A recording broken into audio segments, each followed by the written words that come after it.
Hey everyone, Mirai here, and welcome to part 6 of this multiboxing gameplay video guide. In the last video, I gave an overview on how to tackle both melee and mixed teams, as well as some other combat-related stuff. In this video, I'm going to be talking about healing. Now, healing is a very popular topic. A lot of people ask, what's the best way to heal? Unfortunately, there is no best way to heal. It really comes down to personal preference, playstyle, and even the game that you're playing. Because what's best for one player isn't necessarily best for another. So I'm going to be showing 3 different methods of healing using ISBoxer. They're not the only 3 methods that exist, but they're the ones that I felt were either the easiest to set up or most useful for new players.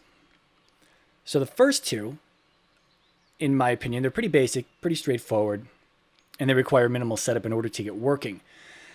The third one, however, it's game specific, and while I consider it intermediate, if you're new to ISBoxer, it might be borderline advanced. Just fair warning, I suggest you check it out anyway because I think it's pretty cool. Now, this will not be a full-blown tutorial. I will not be walking through step-by-step on how I set everything up from scratch. This is already a long enough video as it is, and if I did that, we'd all be here for 90 minutes, and ain't nobody got time for that. So the idea is that I'm going to present these 3 methods. I'm going to show how they work in game. I'm going to show how they're set up in game. I'm going to show how they're set up in ISBoxer. And then you can pick and choose which ones you want to use. There is no right answer, and you can even mix and match every single method that I show. But with that said, I will be providing a download link in the description of this video to a stripped down version of the profile that I'm using throughout. So if you're interested, check that out. Now, one final thing here left to cover in the intro is the fact I'm not in a party. So what's going on here? Well, some of the stuff I cover is dependent on slot order. What that means is you send out the invites from the character in slot 1, and then you move over to slot 2 and you accept, slot 3 and you accept, slot 4 and you accept, and then slot 5 and you accept. And what this does is this puts your characters in the same order on each screen every single time. So, all right, let's get this show on the road. For the first method, I've gone ahead and I've set up 2 macros on my priest. One to heal my tank, and the other to shield my tank. This guy's my tank right here. So these macros are hard-coded to him. I've taken these macros, I've put them on my action bar right here, and they've got 2 bindings, one for mouse wheel up and one for mouse wheel down. I've then used the mapped key wizard in ISBoxer to create 2 straight key broadcasts, one for mouse wheel up and one for mouse wheel down. So this works from any window. So I can play from the tank, and I can have the healer heal him. And that's great early on in the game, because really the tank is the only character that should be taking any damage. But eventually you're going to run into encounters where the party starts to take damage, and they need healing as well. So what do you do in that situation? Well, one way that I might approach it is using modifier keys. So how I've got this set up is I've added shift mouse wheel up and shift mouse wheel down to heal my mage right here. So if I hit these buttons, she's going to shield that character, and the priest will then heal that character. So that's great. That's great. Right now, I'm only level 20, and I've only got 2 spells to use.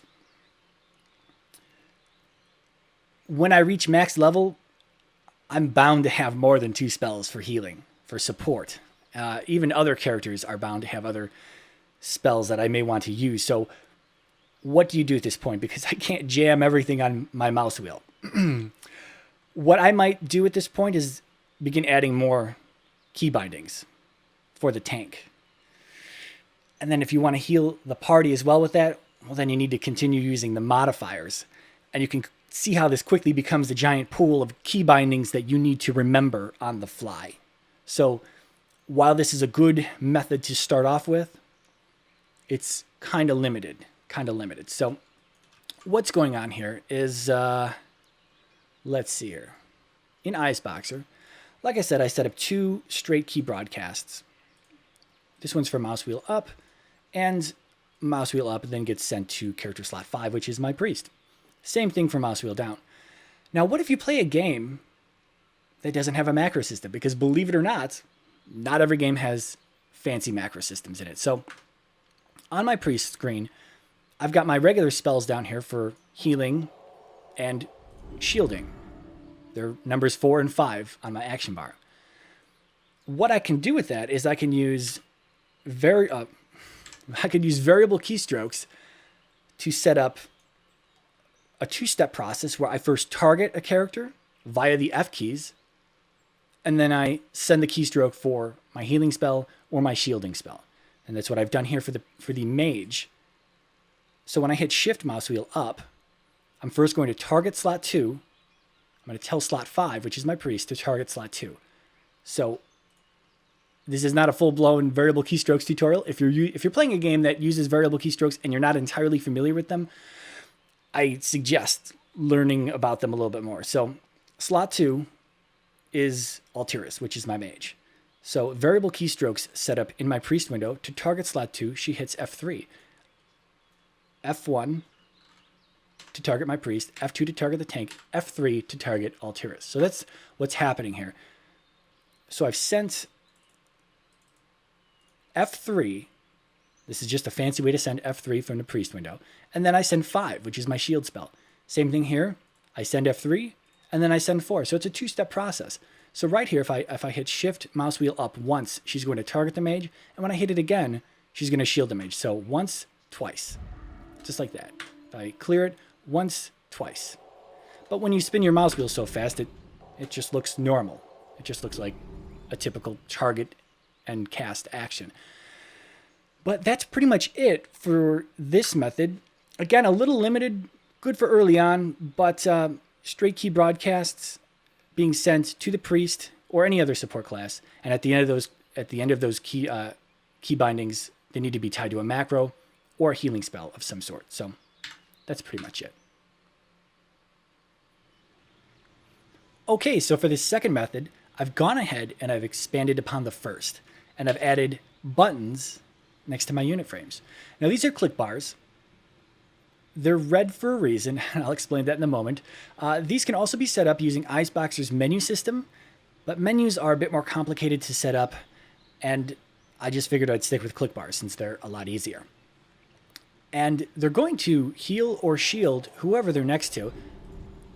Now, I don't need to click the frame before this happens, just as a visual example.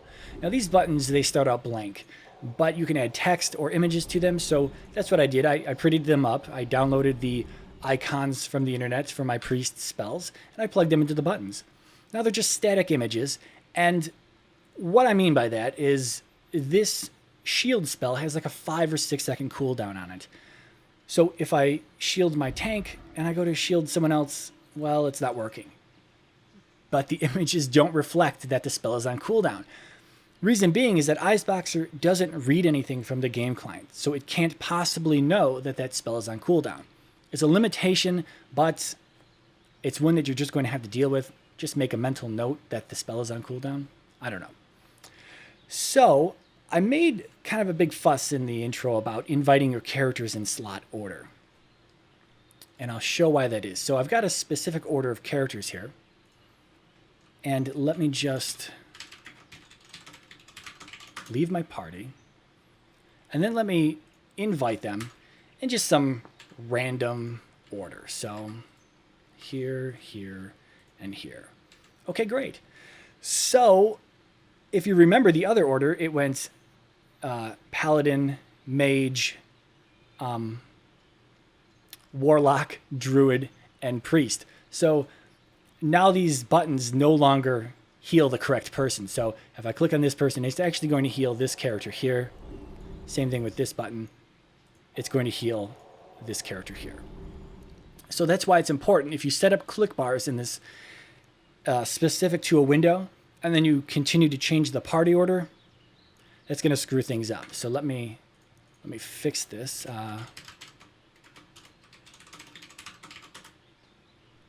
Okay. send out my invites, and reaccept in the right order.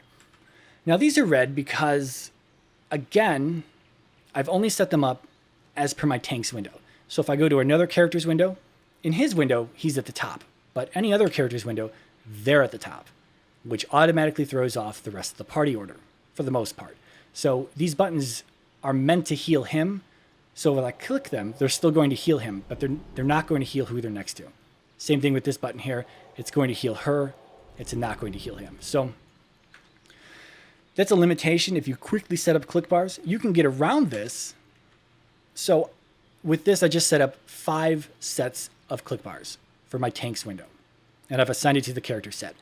But in order to build a more flexible system, I had to create 25 click bars, 5 for each character. So these are in green to show that it's a different set and that they're more flexible. So this will heal the Warlock.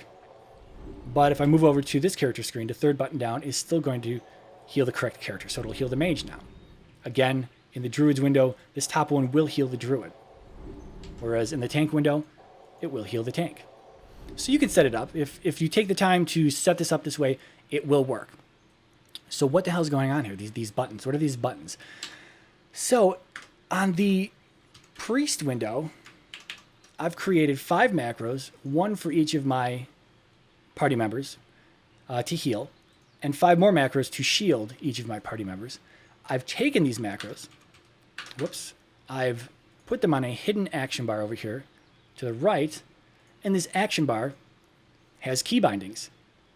So it's kind of the same thing. It's kind of the same idea as the first one, where I'm using kind of a straight key broadcast, more or less. But instead of pressing a key on my keyboard, I'm clicking a button. But at the end of that, there needs to be a keystroke that gets sent to the Priest window, and that keystroke needs to be bound to something, if it's a macro or whatever else. So you can see here, this is Control-Shift-A all the way down to Control-Shift-L. So in her window, if I hit Control-Shift-A, she's going to target the tank and heal him. If I hit Control-Shift-C, she's going to target the Mage and heal her. So they do work. And the way this is set up in ISBoxer,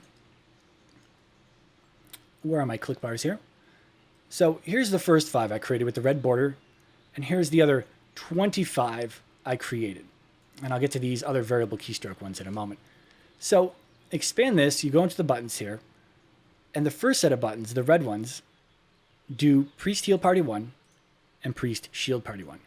And the second ones do Priest Heal Party 2, Priest Shield Party 2. And these are mapped keys that I set up. They're up here. And if we look at this, we can see there's the exact same key binding I just mentioned, Control-Shift-A. So if I'm on my tanks window, regardless of which one I bring up, the red or the green, the top button here is going to send Control-Shift-A. The second button is going to send Control-Shift-B. And I just showed that those are bound to macros on the Priest window. So that's how that works. Now, again, if you don't play a game that has a macro system, I've set up some variable keystroke stuff here. So let me shut this off. Let me move over to her screen again. Let me turn these on. Now, these are a blue border, and the top one is going to heal herself and shield herself. But you can see that she targets herself before she heals. I've set these up to a press and release. So there's still 2 steps, but I click with my mouse button and then I release. So that's 2 steps right there. But the first click and hold is going to target someone. When I release, it's going to send 4, which is her healing spell down here. So click, release, just like that. And again, if you saw in the first method, I've, as per her buttons here, so the 4th window down targets Markram, heal party 4, tells her to target slot 3, which is Markram, and target slot 3, and her variable keystroke is F4. So F1, F2, F3, F4. Variable keystrokes. So, whoops, that's the click bar. Sorry, a little. But that's it. I'm sending F4, and then I'm sending 4. I'm sending F4, and then I'm sending 5. Very simple, very straightforward. If it is a little confusing, again, feel free to download the profile in the description of this video to help maybe decode some of this stuff. Everybody's asleep on me. But the one limitation I can see with this, first, if you're a clicker, you might love this method. This might be the method you're looking for. On the other hand, I'm not a clicker. I'm more of a keybinder. And in this, if I was in a kind of an emergency situation, I think I'd find myself playing whack-a-mole, and I'd be pretty bad at clicking the buttons that I need to click. So that's just me. Another problem that I see with this is, again, I'm only level 20. I only have 2 spells. So when the priest hits max level, she's going to have a lot of spells that I'm going to want to use. And if I continue to expand off to the right here with these buttons, it's probably going to be pretty cluttered up here, especially if I want to start adding in other character spells to help support some of the party. So there you have it. There's the click bar method. Still a little limited, but maybe mix and match the first 2 together. So you can click some spells, you can keybind some, make it all work out.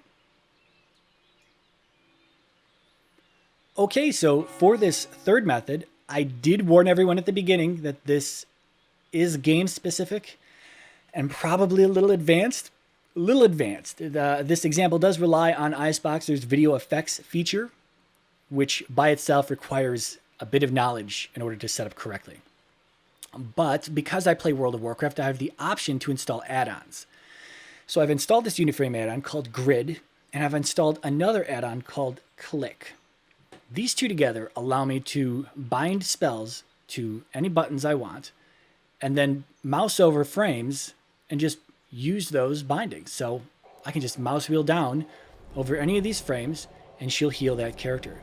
I can left click any of these frames, and she'll bubble that character.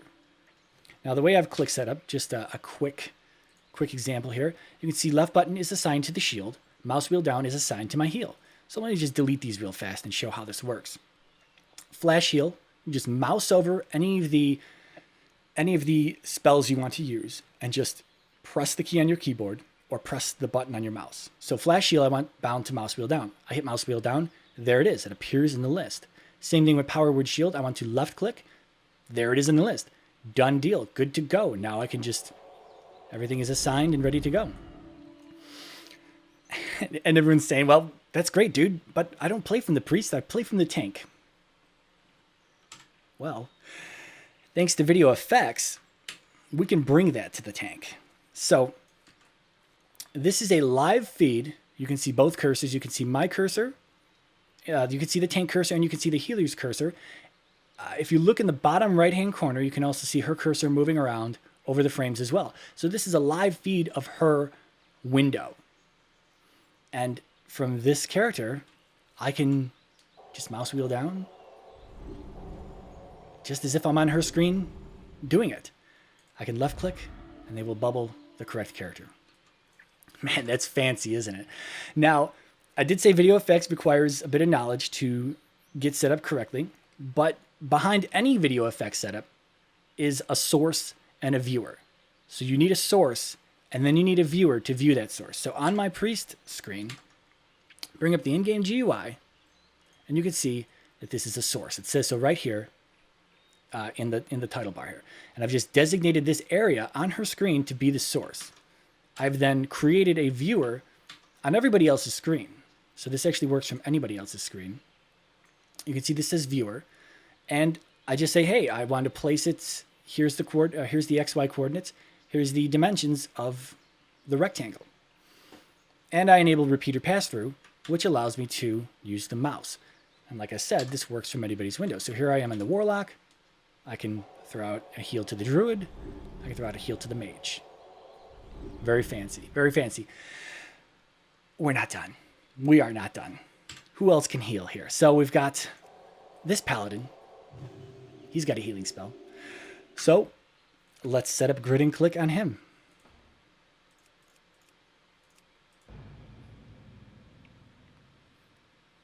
So I've set up Grid just to the left of the main block here. So this is his grid, And mouse wheel down will cast the heal.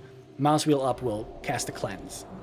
And I can heal from the priest. I can heal from the paladin all at the same time. All at the same time. And of course, thanks to video effects, I can do this from any window. So here I am on the priest. I can heal with the priest. I can heal with the paladin. Wake up. Very fancy. Very fancy. Now I set this up. I took quality time to set this up so this all seems seamless. But we're not done. We are not done. Who else can heal? This druid can heal. She has a rejuvenation spell. Why don't we set up grid and click on her as well? Why not? What the hell? I've set her grid up just to the right of the main block. So this all looks nice and fancy, nice and seamless. Like I said, I took some quality time to set this up. So now I can mouse wheel down on her frames and they will throw out rejuvenation spells. I can mouse wheel down with the priest and she'll throw out her spells or bubbles if she needs to throw out bubbles. I can mouse wheel down with the paladin. And again, thanks to video effects, I can do this from any window I want. So here I am. I'm on the warlock. I'm DPSing. I'm throwing out heals. I'm throwing out hots. I'm throwing out flash heals over here, or flash of lights. Sorry. Mage, you're poisoned. There's a cleanse. You're welcome. It's all while I'm DPSing on the warlock. Fantastic. Fantastic. Very flexible. I love it. I love it. Some people's minds are maybe blown at this point. Let me show it from the Warlock's window here. So he has 3 viewers. This is a viewer for the druid. This is a viewer for the priest. And this is a viewer for the paladin. This is all set up.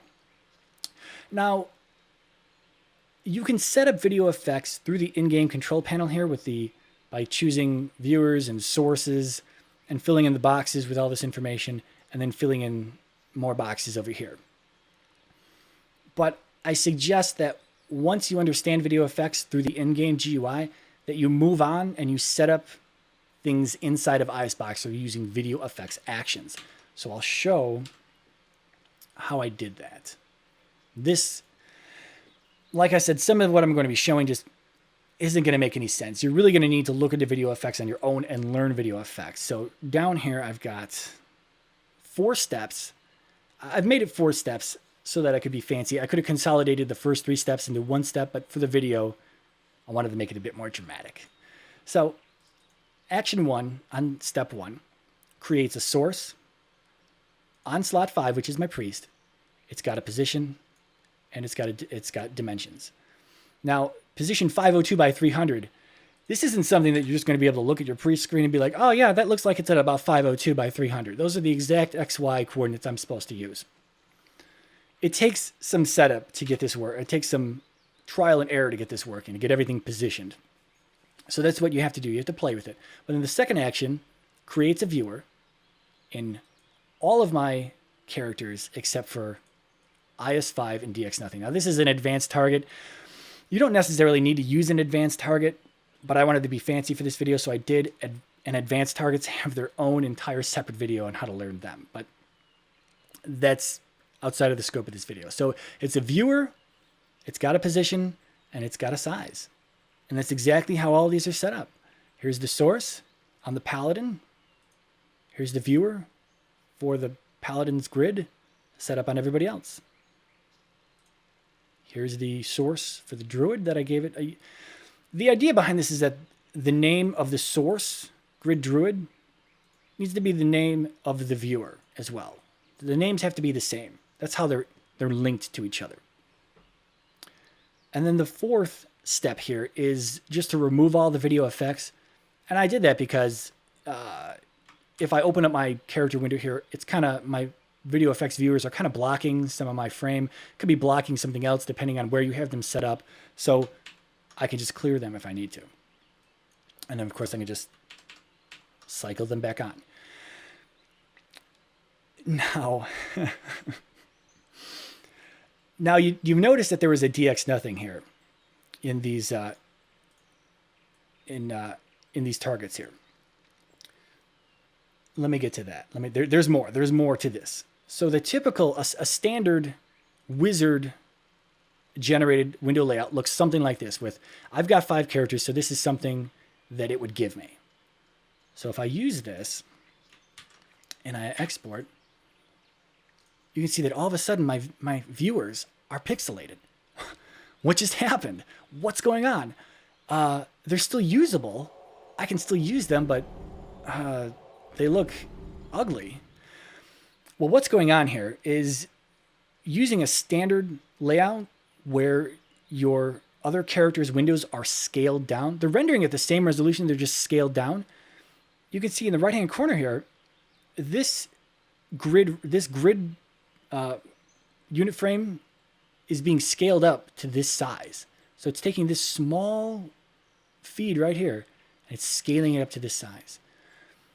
So the way to get around this is that you need to set up a window layout using DX nothing. People are like, holy shit, dude, I don't even know what's going on. It's okay. It's okay. There's a lot involved in this. I did say that it was borderline advanced. So in this setup, in this window layout, you can see that all of my regions are stacked on top of each other. So 1, 2, 3, 4, 5. They're all stacked on top of each other. What this does is it keeps them the exact same scale.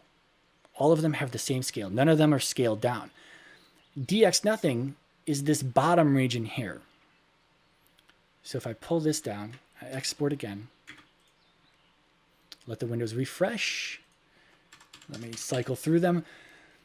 It looks perfectly fine. It looks perfectly fine and everything still works. And some of you are probably like, dude, the layout didn't change. It looks the exact same. But it's actually just a blank DX nothing window down here.